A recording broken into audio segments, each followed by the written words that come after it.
Olá, bem-vindos a mais uma aula. Sou o pastor Adelício Alves. Inscreva-se no canal, compartilhe nos seus grupos com amigos para que juntos possamos aprender essas importantes lições acerca das profecias bíblicas.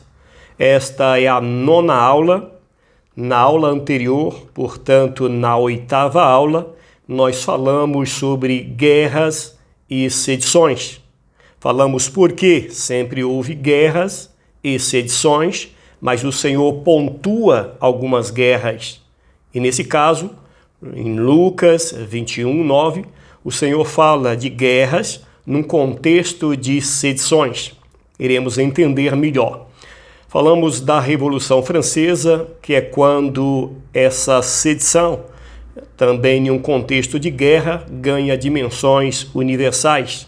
Nós estamos falando de um contexto de sedições, de revoluções, Revolução Americana, Revolução Francesa, a Europa como uma espécie de caldeirão efervescente, uma guerra cultural, uma polarização política, religiosa, pelo menos no tocante a costumes, etc. O Império Romano deixa de ser, mas permanece o Império Sacro. Falamos da Reforma Protestante e, posteriormente, para se buscar uma sociedade viável, com justiça social, acreditaram, na França como epicentro e naquela parte da Europa, de que uma sociedade seria viável sem Deus, sem fé, sem religião, sem os princípios e valores da cultura judaica cristã. Literalmente, do lado esquerdo, senta os jacobinos que acreditavam nesses princípios, ou seja, uma sociedade sem Deus, sem fé, sem religião. Daí a igualdade social para eles. Mas, do outro lado, contrariando os jacobinos, falaríamos de tantos outros movimentos nesse contexto, senta-se do lado direito e diz, sim, precisamos mudar, a sociedade precisa de mudanças, de transformações, mas sem quebrar os pilares, sem tirar Deus, sem tirar a família, sem mexer na questão da fé. E aí a discussão avança e um grupo radicaliza-se, como o caso dos jacobinos, e por 10 anos de batalha, uma batalha sangrenta, os jacobinos então tomam o poder com a quebra da Bastilha e todo esse contexto, nas asas, digamos assim, do positivismo, do humanismo, do iluminismo e tantos outros movimentos que nós tratamos disso em outros estudos.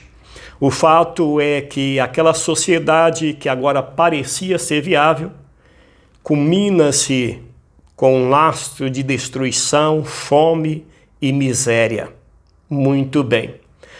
Nos ideais do iluminismo e dessa busca de uma sociedade sem Deus, a França é o primeiro país no mundo a destituir Deus, a tirar Deus pela Constituição. E o caos veio, sem estrutura, sem os pilares, claro. Mas esses pensamentos utópicos de uma sociedade sem Deus ganhou força em outros momentos. Nós vamos estudar sobre grandes pensadores, revisionistas desses ideais, Hegel, Karl Marx, Engels, Antônio Gramsci, falaríamos sobre a escola de Frankfurt e tantos outros movimentos no decorrer da história. Portanto, não temos dúvidas de que essa sedição culminou para muitas guerras e batalha. Jesus disse guerras e sedições. Esse contexto de insatisfação trouxe uma certa perversidade. Esses ideais, ou quem bebeu nessa fonte, criou-se os ideais de uma sociedade sem Deus, como bem defendida por Karl Marx, sem família, chamada Horda, e tantas obras que assim ele construiu, né?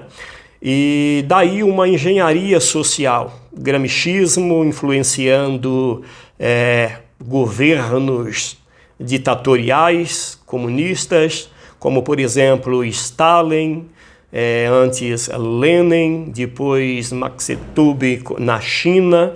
E o fato é que esses ideais de uma sociedade sem Deus, ela vem ganhando força, mas o plano está dentro de uma engenharia social que aos poucos vimos e também vemos na atualidade.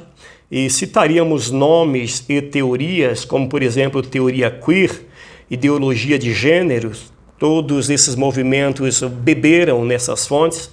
Daí esses movimentos subversivos, esses movimentos que procuram quebrar, destituir esses pilares da ética judaica cristã. Nós demandaríamos tempo para falar como isso vem ocupando gradativamente as sociedades em todas as partes, mas não vamos delongar, isso é estudo à parte. Nós temos estudos, por exemplo, que tratamos da cosmovisão cristã ou de cosmovisões de mundo. Enfim, quero chamar a atenção neste momento para o capítulo 2 de Daniel, onde Daniel vê os reinos que sucederiam no decorrer da história. Então, diante da estátua de Nabucodonosor, que ele a vê em um sonho, ele chama os sátrapas, os encantadores, e pede para que eles adivinhem o sonho, e não apenas adivinhem, como interprete. E não foi achado ninguém em todo o reino para fazer isso, e estavam esses sábios sentenciados. Mas quando Daniel ora a Deus com seus companheiros, Deus revela, e ele traz o sonho e a interpretação. Então ele fala de uma estátua cuja cabeça era de ouro, representando Babilônia. Depois a outra parte de prata, representado ali pelo Império Medo-Persa. Depois ele fala do ventre de cobre, representado pelo Império Grego, e as pernas longas de ferro, representada pelo último império, o Império Romano. Nesse último império, e tudo isso está de acordo também com os animais simbólicos de Daniel, cada um cumprido literalmente no tempo, uma profecia por demais extraordinária.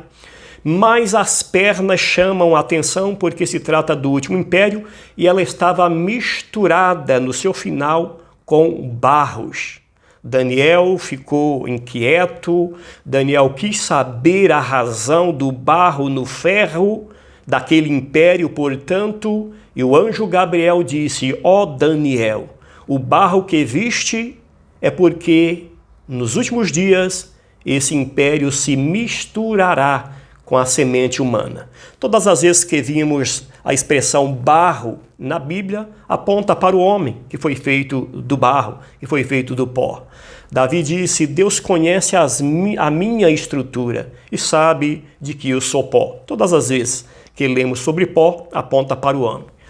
E aí é o próprio anjo dizendo que esse reino se misturaria com o barro.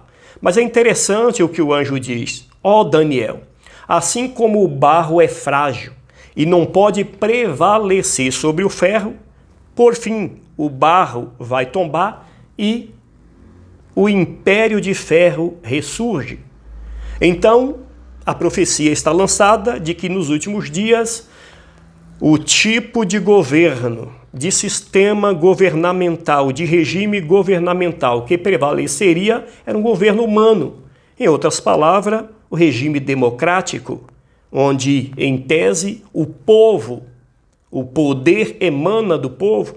Falaríamos então sobre a discussão no final do Império Romano, sobre a República, por fim o modelo de democracia que surge no planeta, só que essa democracia já virou um democratilismo, ninguém manda em nada, há toda uma fragilidade e uma urgência por um regime duro que imponha a ordem, e é nessa pegada, é nessa caminhada, é nessa diretriz, é nessa engenharia social, é nessa busca que o mundo está. A plataforma do anticristo já está montada, não faltam as nações, não faltam as personalidades que vêm trabalhando arduamente com fortes e pesados investimentos para a implantação desse último império que colocará por terra o regime humano, a fragilidade humana, e com ferro, com a dureza do ferro, simbolicamente falando, interpretado pelo anjo, dito pelo anjo para Daniel nessa interpretação, ressurgirá, portanto. Interessante observar os 10 dedos que estão em consonância com o animal simbólico, o último animal terrível, que também aponta para a besta de Apocalipse, capítulo de número 13.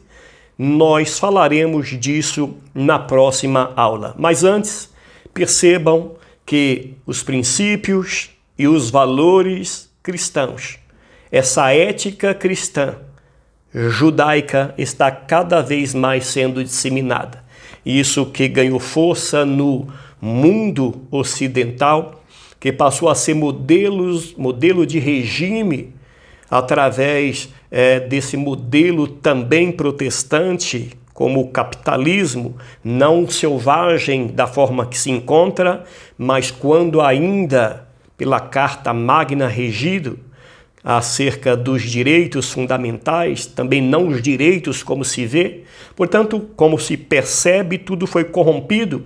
Isso faz parte da operação do erro, da operação do engano, profetizada pelo apóstolo São Paulo na sua segunda epístola aos Tessalonicenses, capítulo 2, que esse regime teria também essa natureza de contrariar Deus, de blasfêmia, de ir contra os valores, de ir contra os princípios da Sagrada Escritura. Portanto, essa plataforma, essa engenharia, ela está plenamente desenhada. Mas enquanto a Igreja de Cristo estiver aqui, ela deverá resistir. A Bíblia diz aos Tessalonicenses que há um que agora resiste. E quem é que resiste? O Espírito Santo. Através de quem? Da igreja. Por que a igreja? Porque é luz e é sal da terra. A igreja ainda está aqui para impedir. Então resistamos, preguemos, instruamos as pessoas, porque quando Deus arrebatar a igreja, essa plataforma para o reinado do anticristo, em todos os seus aspectos, político, religioso, no tocante aos costumes, essa operação do engano já deverá estar plenamente montada e não faltam pessoas trabalhando acerca disso. Quando o anticristo vier, ele não terá em tese tempo para criar plataformas universais mundiais. O seu reino será em tese de 7 anos e mais precisamente de 3 anos e meio. Lembra da 70ª semana de Daniel? Da última semana? Ele precisará achar o trono para sentar, a plataforma devidamente montada. E essa estrutura nós já vimos diante de nós e no decorrer das aulas posteriores nós estaremos comentando sobre essa engenharia social. Até a próxima aula, a aula de número 10. Graças a Deus.